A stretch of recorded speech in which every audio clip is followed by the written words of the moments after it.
अजमेर द्वारा बिना पार्षदों को विश्वास में लिए हुए 4 दिन की छुट्टी के बीच में एजेंडा निकाल दिया। जनरली ऐसे होता है कि जब एजेंडा निकलता है तो सब पार्षदों को सूचना दी जाती है, भाई कोई आपके वार्ड का विकास का कार्य या शहर हित का कोई कार्य हो तो वो प्रस्ताव में जुड़वा दें, पर ऐसी कोई सूचना नहीं दी गई।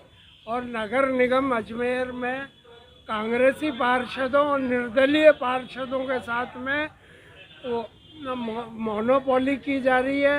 जो जनरल के 1.5 करोड़ के साउथ और नॉर्थ के काम है वो किसी भी कांग्रेसी निर्दलीय मनोनीत पार्षद के वार्ड में नहीं कराए गए हैं। इसी संदर्भ में आज हमारा कांग्रेस और निर्दलीय व मनोनीत पार्षदों का 3 दिवसीय धरने का प्रोग्राम है। मेयर से अभी हमारी 2:15 बजे की मीटिंग है। कमिश्नर और डिप्टी कमिश्नर अजमेर में अवेलेबल नहीं है, तो फिर आगे की हम मेयर से बात करके रणनीति बनाएंगे।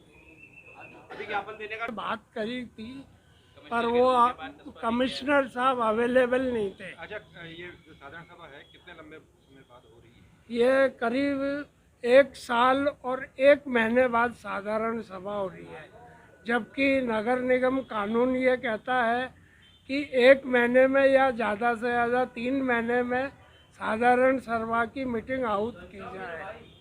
आपका नाम? हेमंत शर्मा। ताज बदल दो, बेईमानों का राज बदल दो, तख्त बदल दो, ताज बदल दो, बेईमानों का राज बदल दो, तख्त बदल दो, ताज बदल दो, बेईमानों का बेईमानों का राज बदल दो। आशा नेता जिंदाबाद।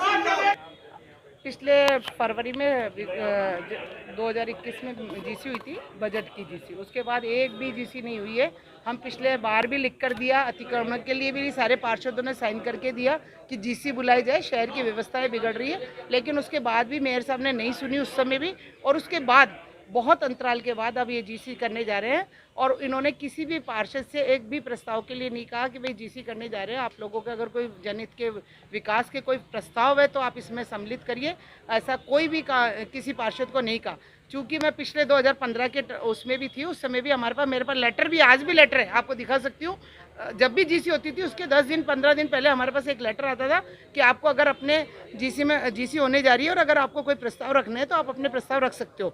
लेकिन मैंने मेयर साहब से भी बात की इस बारे में, मैं कि मेयर साहब आप मीटिंग करने जा रहे हो, हमें तो आपने न तो कोई सूचना दी, नहीं हमें कोई इन्फॉर्मेशन दी कि भाई आप अपने प्रस्ताव रख सकते हो। तो उन्होंने कहा ऐसा कोई नियम नहीं है। मैं कहा कोई बात नहीं, नियम नहीं होगा, लेकिन हमारे पास तो पिछले 2015 के बोर्ड में भी हमारे पास एक लेटर आता था कि आपके अगर कोई प्रस्ताव है तो आप अपने प्रस्ताव दीजिए, अगर ऐसा है तो आप हमको दे सकते थे। पहला मेयर भी देता था, आप भी दीजिए।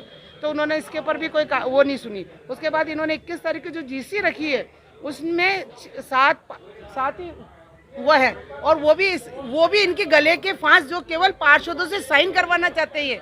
पार्षदों से साइन करवा के करोड़ों का बजट पास करवाना चाहते हैं। पार्षद को तो ऐसे समझ रखा है कि केवल साइन कर दे और करोड़ों का पैसा वैसे ही हो जाए। आज उसमें ऐसे ही प्रस्ताव है, सारे के सारे जो प्रस्ताव है सिर्फ इनके खुद के उसके हैं, और न जनहित का एक भी ऐसे जनहित के मुद्दे का कोई भी प्रस्ताव नहीं है। इसलिए हम सबका ये विरोध है। हम जीसी के विरोध में नहीं है कि जीसी नहीं होनी चाहिए, हम तो पिछले 1 साल से कह रहे हैं जीसी होनी चाहिए, लेकिन हम ये कह रहे हैं कि जनहित के मामले सम्मिलित करते हुए जीसी होनी चाहिए, ताकि क्योंकि इसी बात का ध्यान वो पार्षद इस बात को ध्यान में रखता है कि भाई कब जीसी हो, जब कब मेरे विकास के, मेरे वार्ड के जो काम नहीं हो रहे मैं उस जीसी में रखूँ, प्रस्ताव पास करवाऊँ और मेरे काम होने चालू हो जाए। इसलिए हम लोगों ने, क्योंकि जनरल फंड का भी हमें नहीं पता, हमारे पार्षदों के एक के भी किसी के काम नहीं हुआ, और 1.5 साल होता है हमारे, और किसी का कोई काम नहीं है। इसलिए हम ये चाहते हैं, जीसी का विरोध नहीं है, सिर्फ इतना है कि हमारे प्रस्तावों को सम्मिलित करते हुए, वो भी जनहित के प्रस्तावों को सम्मिलित करते हुए जीसी बुलाया जाए, हमें कोई आपत्ति नहीं। द्रौपदी कोली।